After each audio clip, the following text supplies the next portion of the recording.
सर्वमङ्गलमाङ्गल्ये शिवे सर्वार्थसाधिके शरण्ये त्र्यम्बके गौरी नारायणि नमोऽस्तुते।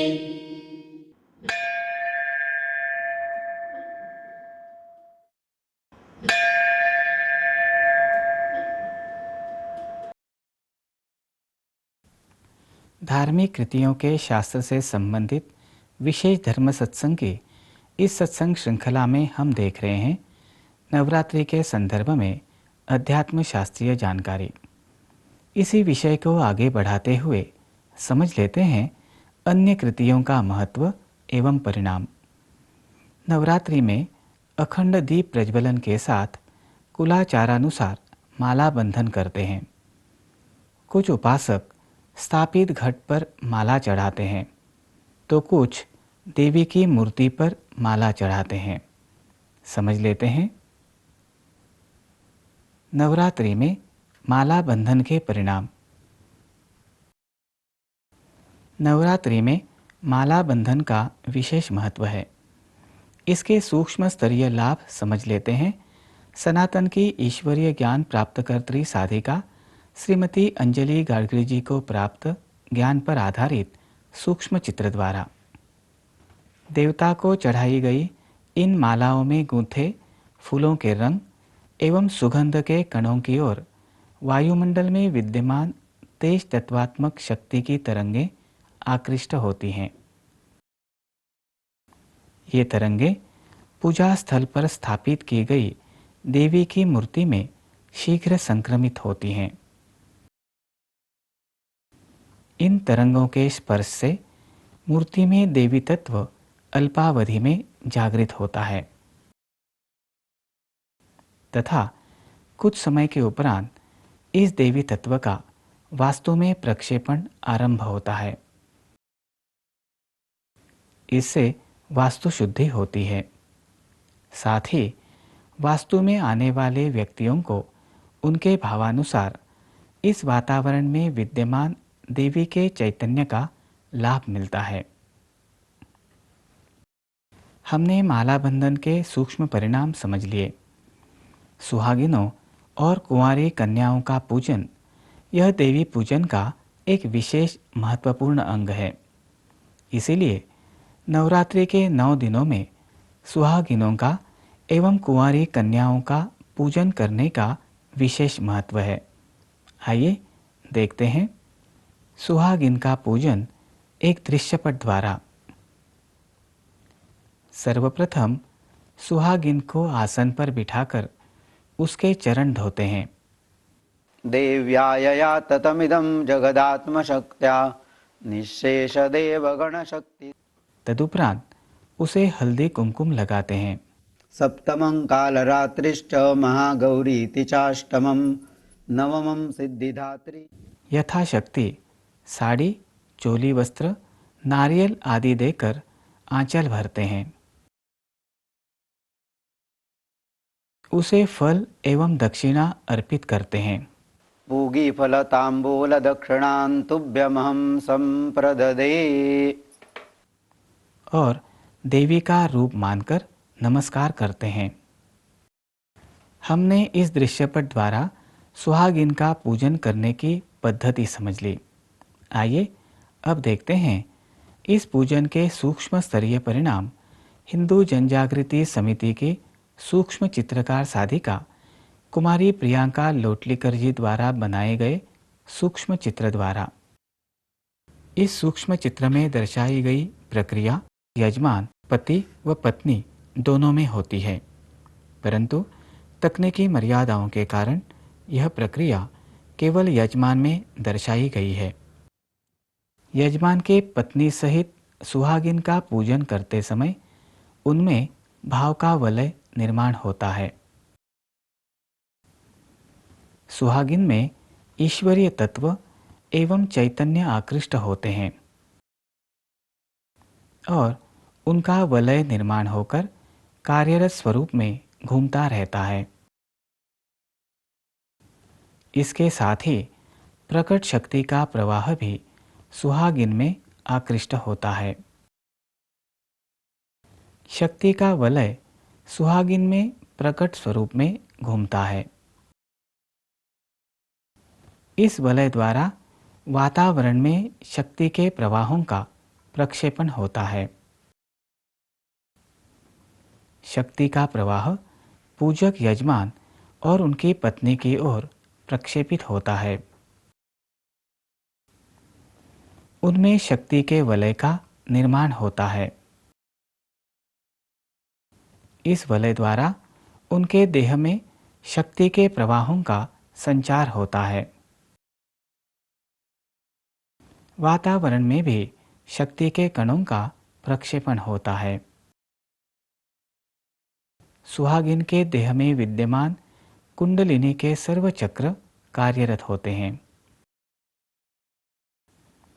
प्रकट शक्ति के प्रक्षेपण के कारण यजमान और उनकी पत्नी के देह पर विद्यमान काला आवरण दूर होता है तथा उनके देह के चारों ओर सुरक्षा कवच का निर्माण होता है। इस सूक्ष्म चित्र द्वारा नवरात्रि में सुहागिन का पूजन करने का महत्व स्पष्ट हुआ होगा। इसी प्रकार नवरात्रि में कुमारी का पूजन भी किया जाता है। इसे कंजक पूजन भी कहते हैं। कुलाचारानुसार कुछ उपासक प्रतिदिन एक अथवा प्रत्येक दिन बढ़ते क्रम से 1, 2, 3 इस प्रकार कुंवारी कन्याओं का पूजन करते हैं। आइए कुमारी का पूजन विधि देखते हैं इस दृश्यपट द्वारा। कुंवारी कन्या को आसन पर बिठाकर उसके चरण धोते हैं। मंत्राक्षरमयीं देवीं मातॄणां रूपधारिणीं नवदुर्गात्मिकां साक्षात् कन्यां सम्पूजयाम्यहम्। जगत्पूज्ये जगद्वन्दे सर्वशक्तिस्वरूपिणी पूजां गृहाण कौमारी जगन्मातर नमोऽस्तुते। नवदुर्गा स्वरूपिणी कुमारिकायै नमः। उसे हल्दी कुमकुम लगाते हैं। नवदुर्गा स्वरूपिणी कुमारिकायै नमः। हरिद्रां समर्पयामि कुंकुमं समर्पयामि। यथाशक्ति वस्त्रालंकार देते हैं। कन्यां सम्पूजयाम्यहम्। नवदुर्गा स्वरूपिणी कुमारिकायै नमः। नवदुर्गा स्वरूपिणी कुमारिकायै नमः। दूध ओम प्राणाय स्वाहा ओम अपानाय स्वाहा ओम व्यानाय स्वाहा। फल एवं दक्षिणा देकर मुखवासारथे पूगीफल तांबूलम समर्पयामि। उसे नमस्कार करते हैं। कुमारी का पूजन का क्या महत्व है, इसके क्या लाभ है, यह जानने के लिए समझ लेते हैं नवरात्रि में कुमारी का पूजन का शास्त्रीय आधार। कुमारी का अप्रकट शक्ति तत्व का प्रतीक है। नवरात्रि में अन्य दिनों की तुलना में शक्ति तत्व अधिक मात्रा में कार्यरत रहता है। आदि शक्ति का रूप मानकर भाव सहित कुमारी का पूजन करने से कुमारिका में विद्यमान शक्ति तत्व जागृत होता है। इससे ब्रह्मांड में कार्यरत तेज तत्वात्मक शक्ति की तरंगे कुमारिका की ओर सहजता से आकृष्ट होने में सहायता मिलती है। पूजक को प्रत्यक्ष चैतन्य के माध्यम से इन शक्ति तत्वात्मक तरंगों का लाभ प्राप्त होने में सहायता मिलती है। कुमारिका में संस्कार भी अल्प होते हैं। इस कारण उसके माध्यम से देवी तत्व का अधिकाधिक सगुण लाभ प्राप्त करना संभव होता है। इस प्रकार नवरात्रि के 9 दिन कार्यरत देवी तत्व की तरंगों का अपने देह में संवर्धन करने के लिए कुमारी का पूजन कर उसे संतुष्ट किया जाता है। कुमारी का पूजन करने का शास्त्रीय आधार समझने से कुमारी का पूजन का महत्व स्पष्ट हुआ होगा। अब तक हमने नवरात्रि के प्रथम दिवस पर की जाने वाली कुछ विधियों का महत्व एवं उनका अध्यात्म शास्त्रीय आधार समझ लिया। किसी भी पूजांतर्गत कृति का शास्त्रीय आधार समझ लेने पर पूजक उस कृति को मनःपूर्वक एवं एकाग्रता से करने लगता है। मनःपूर्वक कृति से ही भाव का उद्गम होता है, भावपूर्ण कृति से ही अनुभूति होती है एवं जीव को पूजन का महत्व समझ में आता है। नवरात्रि काल में देवी पूजन के अंतर्गत एक और विशेष कृति है कुमकुमार्चन। देवी की उपासना में कुमकुमार्चन का महत्वपूर्ण स्थान है। अनेक स्थानों पर नवरात्रि में भी विशेष रूप से यह विधि करते हैं। देवी सहस्रनाम में दिए देवी के एक एक नाम का उच्चारण कर अथवा देवी का नाम जप करते हुए देवी को एक एक चुटकी भर कुमकुम अर्पण करने को कुमकुमार्चन कहते हैं। देखते हैं कुमकुमार्चन की विधि एक दृश्यपट द्वारा। कुमकुमार्चन करते समय सर्वप्रथम देवी का आवाहन कर पूजन करते हैं। दुर्गा देव्यै नमो नमः। उपरांत देवी के नाम का उच्चारण कर देवी की मूर्ति पर कुमकुम अर्पण करते हैं। मधुकैटभ संवार कारणायै नमो नमः। धूम्रलोचन देवी के चरणों से आरंभ कर सिर तक चढ़ाकर उन्हें कुमकुम से आच्छादित कर देते हैं। कुमकुमार्चन पूर्ण होने पर देवी की आरती उतारते हैं। सबके कल्याण के लिए प्रार्थना करते हैं। आइए अब समझ लेते हैं कुमकुमार्चन का शास्त्रीय आधार। कुमकुम का रंग लाल होता है। मूल कार्यरत शक्ति तत्व की निर्मिति लाल रंग के प्रकाश से हुई है। कुमकुम की विशिष्ट सुगंध होती है। इस सुगंध की तरंगें वातावरण में प्रक्षेपित होती रहती हैं। मूल शक्ति तत्व के बीच की सुगंध कुमकुम की सुगंध के समान ही होती है। कुमकुम द्वारा प्रक्षेपित गंध तरंगों की ओर ब्रह्मांड में विद्यमान शक्ति तत्व की तरंगें अल्प कालावधि में आकृष्ट होती हैं। इसलिए मूल शक्ति तत्व के रंग के एवं गंध तरंगों के प्रतीक स्वरूप कुमकुम द्वारा अर्चन कर मूर्ति में देवी के सगुण तत्व को जागृत करते हैं। इससे पूजक को इन शक्ति तत्व की तरंगों का लाभ होता है। कुमकुमार्चन में प्रयोग किया गया कुमकुम देवी पूजन के फलस्वरूप देवी की शक्ति से संचारित हो जाता है। इसके उपयोग से साधकों को विविध अनुभूतियाँ होती है। आइए अब सुनते हैं कुमकुमार्चन के परिणाम स्वरूप एक साधिका को हुई एक बोधप्रद अनुभूति। कुमकुमार्चन हेतु प्रयोग किए गए कुमकुम को मस्तक पर लगाने से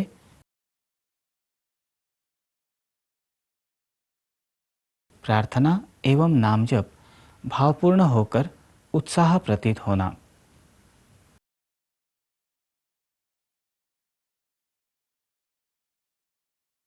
यह अनुभूति है गोवा से श्रीमती रक्षंदा राजेश गांवकर जी की।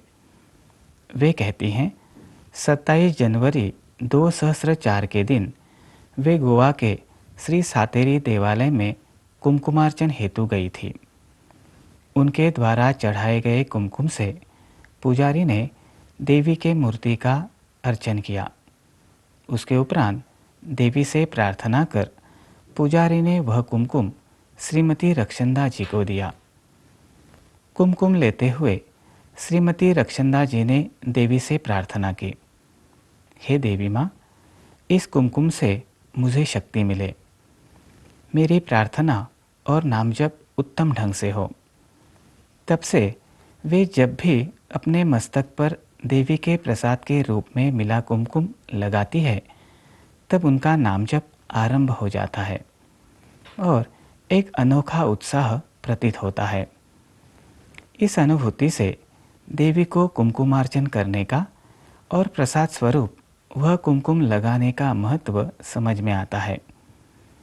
कुमकुमार्चन के समान ही देवी पूजन में और एक महत्वपूर्ण कृति है देवी की आंचल भराई।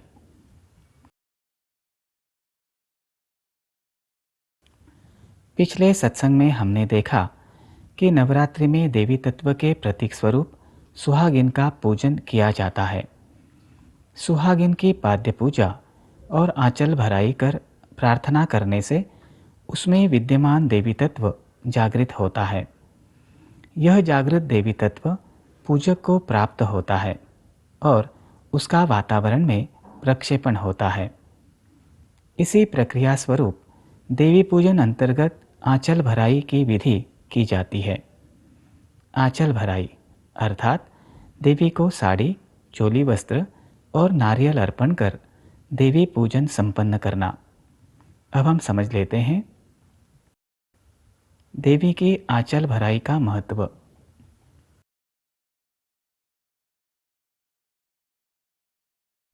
देवी को साड़ी एवं चोली वस्त्र अर्पण करने का अर्थ है अपनी आध्यात्मिक उन्नति अथवा कल्याण के लिए देवी के निर्गुण तत्व को सगुण में आने के लिए आवाहन करना। देवी की आंचल भराई करते समय प्रत्यक्ष कार्य के लिए देवी से प्रार्थना करते हैं। इससे पूजन द्वारा कार्यरत देवी के निर्गुण तत्व को साड़ी एवं चोली वस्त्र के माध्यम से मूर्त सगुण रूप में साकार होने के लिए सहायता मिलती है। देवी की आंचल भराई अपनी अपनी कुल परंपरा के अनुसार अथवा प्रांतानुसार भिन्न प्रकार से होती है। उत्तर भारत में देवी माँ को लाल चुनरी चढ़ाते हैं। सामान्यतः देवी की आंचल भराई करते समय देवी को यथाशक्ति साड़ी और चोली वस्त्र अथवा केवल चोली वस्त्र अर्पण करते हैं। विशिष्ट देवी को विशिष्ट रंग की साड़ी एवं चोली वस्त्र अर्पण करने से उस देवी का तत्व संबंधित व्यक्ति के लिए अल्पावधि में कार्यरत होता है। इसलिए देखते हैं कुछ देवियों के नाम एवं उनसे संबंधित रंग एक सारणी द्वारा।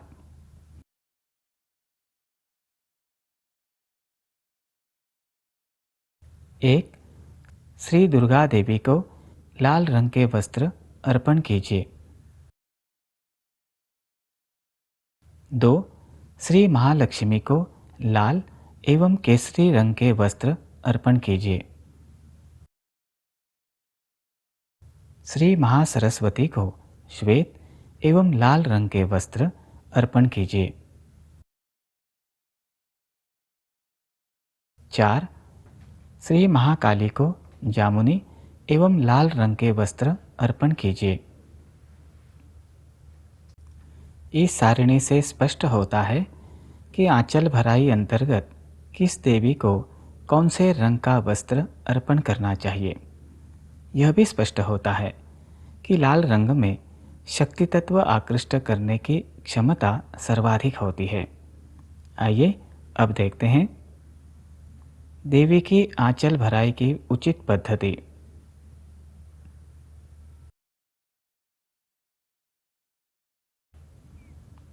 देवी को अर्पण करने के लिए सूती अथवा रेशमी साड़ी का चयन अर्थात सिलेक्शन कीजिए।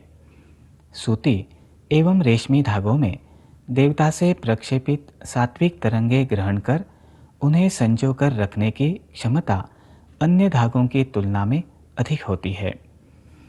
देवी का आंचल भरने के लिए थाली में साड़ी रखकर उस पर चोली वस्त्र, नारियल एवं थोड़े चावल रखिए। ध्यान रहे नारियल की शिखा देवी की ओर हो। यह सर्व सामग्री हाथों की अंजुली में लेकर अंजुली सीने के सामने कर देवी समक्ष शरणागत भाव से खड़े रहिए। चैतन्य प्राप्ति और आध्यात्मिक उन्नति हेतु देवी से भावपूर्ण प्रार्थना कीजिए। इससे सगुण देवी तत्व के जागृत होने में सहायता मिलती है। आंचल भराई की सामग्री को देवी के चरणों में अर्पित कीजिए। अंत में देवी को नमस्कार कीजिए। इस प्रकार देवी की आंचल भराई करने से देवी तत्व का लाभ होता है। संभव हो तो देवी के चरणों में अर्पित वस्त्र को उनके प्रसाद के रूप में स्वीकार कर परिधान करना चाहिए तथा नारियल को प्रसाद के रूप में ग्रहण करना चाहिए। देवी तत्व से संचारित वस्त्र प्रसाद के रूप में परिधान करने से देवी तत्व का लाभ मिलता है। आइए अब हम समझ लेते हैं देवी की आंचल भराई में उपयोग में लाई जाने वाली सामग्री के कारण होने वाली सूक्ष्म स्तरीय प्रक्रिया। इसके लिए देखते हैं सनातन की ईश्वरीय ज्ञान प्राप्तकर्त्री साधिका श्रीमती अंजलि गाडगिल जी को प्राप्त ईश्वरीय ज्ञान पर आधारित सूक्ष्म चित्र।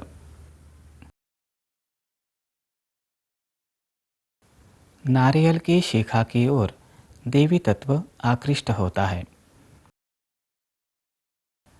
नारियल की सहायता से यह तत्व साड़ी एवं चोली वस्त्र में संचारित होता है। देवी को अर्पित वस्त्र से पृथ्वी तत्व की सहायता से सात्विक तरंगें प्रक्षेपित होती हैं। नारियल पानी में विद्यमान आप तत्व की सहायता से नारियल से आप तत्वयुक्त तरंगें प्रक्षेपित होती हैं। इन तरंगों के कारण देवी को अर्पित वस्त्र से प्रक्षेपित तरंगें गतिमान एवं कार्यरत होती हैं। इन तरंगों से पूजक महिला के देह के चारों ओर सुरक्षा कवच की निर्मित होने में सहायता मिलती है। इस सामग्री के समान ही चावल भी चैतन्य ग्रहण एवं प्रक्षेपित करने में अग्रणी है। इसलिए आंचल भराई में सर्वसमावेशक चावल का उपयोग किया जाता है। हमने आंचल भराई की विधि में देवी को अर्पण की जाने वाली सामग्री का महत्व समझ लिया।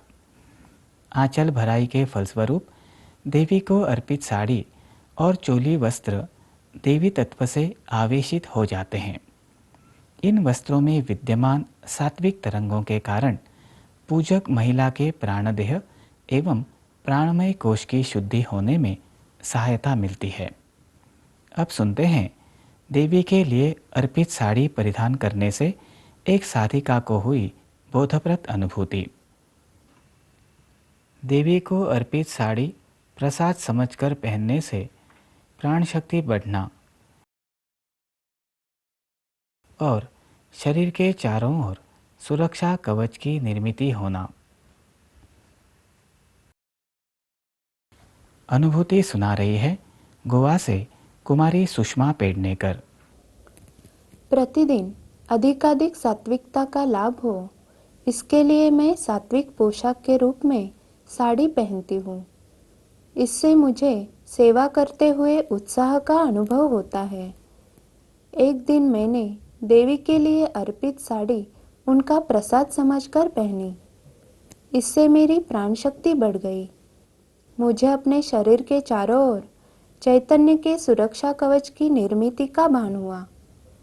प्रतिदिन अनिष्ट शक्तियों के बाह्य आक्रमणों के कारण मुझे सवेरे जागने पर प्राण शक्ति व उत्साह का अभाव प्रतीत होता था, परंतु जिस दिन मैंने देवी के लिए अर्पित साड़ी पहनी, उस दिन मुझे ऐसा कोई कष्ट नहीं हुआ। मुझे कष्ट होते हैं इस बात का ही विस्मरण हो गया। कुमारी सुषमा जी को हुई अनुभूति से देवी के लिए अर्पित वस्त्र का उपयोग करने का महत्व समझ में आता है। आइए अब समझ लेते हैं देवी की आंचल भराई करने की सामग्री अंजुलि में लेकर विशिष्ट मुद्रा में खड़े रहने के परिणाम।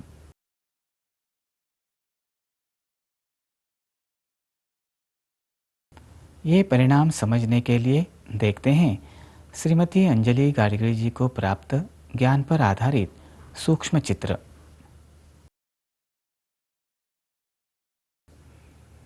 देवी की आंचल भराई करते हुए हाथों की जो मुद्रा बनती है, उससे पूजक महिला के देह में विद्यमान कुंडलिनी की 3 प्रधान नाड़ियों में से चंद्र नाड़ी कार्यरत होती है।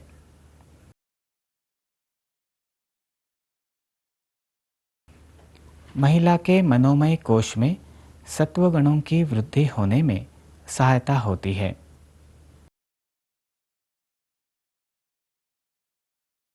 देवता से प्रक्षेपित सात्विक तरंगें हाथों की उंगलियों द्वारा महिला के देह में संचारित होती हैं।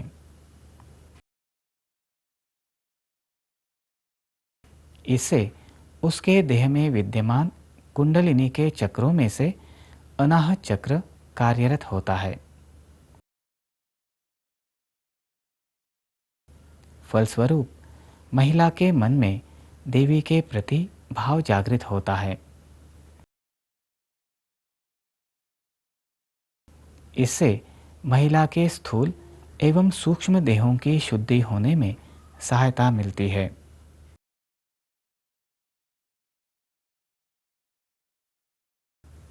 इस सूक्ष्म चित्र द्वारा हमने आंचल भराई करते हुए बनने वाली हाथों की मुद्रा के परिणाम समझ लिए। इस मुद्रा के कारण पूजक महिला देवता के समक्ष अधिकाधिक विनम्र हो जाती है। महिला की चंद्रनाड़ी कार्यरत होने से उसका मन शांत होता है। देवी के प्रति भाव जितना अधिक होता है उतने अधिक काल तक पूजा विधि से प्राप्त सात्विकता बनी रहती है। हमने आंचल भराई की पद्धति में देखा कि देवी को अर्पित की जाने वाली साड़ी पर अन्य सर्व सामग्री रखी जाती है। कुछ स्थानों पर यह साड़ी 6 गज की होती है तो कुछ स्थानों पर 9 गज की। आइए समझ लेते हैं। देवी को 9 गज की साड़ी अर्पण करना अधिक उचित होने का अध्यात्म शास्त्रीय कारण। मूल निर्गुण शक्ति अर्थात श्री दुर्गा देवी में शक्ति तत्व के सर्व 9 रूप समाये हुए हैं। 9 का आंकड़ा श्री दुर्गा देवी के कार्य करने वाले 9 प्रमुख रूपों का प्रतिनिधित्व करता है। 9 गज की साड़ी के 9 स्तर देवी के कार्य करने वाले 9 रूप दर्शाते हैं। देवी को 9 गज की साड़ी अर्पित करना अर्थात देवी को उनके 9 अंगों सहित प्रकट होकर कार्य करने के लिए आवाहन करना। इस दृष्टि से देवी को 6 गज की साड़ी की अपेक्षा 9 गज की साड़ी अर्पित करना अधिक योग्य है। परंतु किसी कारणवश 9 गज की साड़ी अर्पित करना संभव न हो तो 6 गज की साड़ी अर्पित कर सकते हैं। देवी को 9 गज की साड़ी अर्पित करने के समान ही विशिष्ट आकार में चोली वस्त्र भी अर्पित करते हैं। समझ लेते हैं। देवी को त्रिकोणीय आकार में चोली वस्त्र अर्पित करने का कारण। त्रिकोण आकार ब्रह्मा, विष्णु एवं महेश इनमें से ब्रह्मा की इच्छा शक्ति से संबंधित है। ब्रह्मांड की इच्छा तरंगों का भ्रमण दाईं से बाईं ओर त्रिकोण आकार में होता है। देवी को चोली वस्त्र अर्पण करते समय त्रिकोण आकार बनाकर अर्पित करने का अर्थ है अपनी आध्यात्मिक उन्नति के लिए आदिशक्ति श्री दुर्गा देवी की इच्छा शक्ति की तरंगें प्रबल कर उनकी कृपा प्राप्त करना। यही कारण है कि देवी को चोली वस्त्र त्रिकोण आकार में अर्पित करते हैं। यहाँ इस सत्संग की समाप्ति होती है। इस सत्संग में हमने नवरात्रि में देवी पूजन के अंतर्गत की जाने वाली महत्वपूर्ण कृतियाँ कुमकुमार्चन एवं आंचल भराई के विषय में विस्तार से समझ लिया। साथ ही इन कृतियों में उपयोग में लाई जाने वाली सामग्री के संदर्भ में तथा प्रत्यक्ष कृति के सूक्ष्म परिणाम भी समझ लिए। इन कृतियों का शास्त्रीय आधार भी हमने समझ लिया।